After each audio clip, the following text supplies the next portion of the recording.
Ya, selanjutnya 5 korban bencana longsor di Desa Kayubi, Kabupaten Bangli kondisinya mulai membaik. 2 dari 5 korban sudah diperbolehkan pulang, sementara 3 lainnya masih membutuhkan perawatan dan observasi. Selasa pagi, kondisi korban bencana tanah longsor yang menimpa sejumlah pekerja harian PDAM di Desa Kayubihi, Kabupaten Bangli sudah membaik. 2 dari 5 korban yang sempat dilarikan ke RSUD Bangli pun sudah diperbolehkan pulang. Sementara 3 diantaranya masih mendapat perawatan intensif di rumah sakit. 1 dari 3 korban yang masih dirawat terpaksa dirujuk ke rumah sakit lainnya di Kabupaten Gianyar. Lantaran membutuhkan penanganan khusus karena luka yang terdapat pada kaki kiri korban terbilang cukup serius. Enggak baik, cuma di belakang mereka. Waktu itu Bapak terjebak di lumpur, Pak ya? Iya.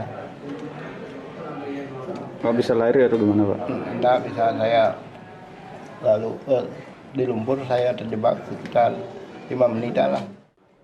Saat ini pihak RSUD Bangli telah melakukan observasi terhadap 3 korban yang dirawat. Observasi yang direncanakan selama sehari tersebut untuk memastikan tidak adanya luka dalam pada tubuh korban. Setelah proses observasi selesai, ketiga pasien tersebut diperbolehkan pulang dan hanya menjalani rawat jalan. Satu hari ini sudah boleh pulang dan satunya lagi sudah membaik tapi masih perlu observasi. Sekarang dievaluasi 1 hari untuk dilakukan mobilisasi.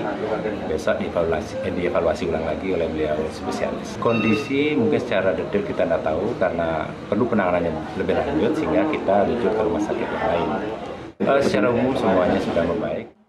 Sebelumnya pada Senin siang terjadi bencana tanah longsor di Desa Kayubihi, Bangli yang menimbun 5 pekerja harian PDAM yang tengah melakukan perbaikan irigasi dan pemasangan pipa.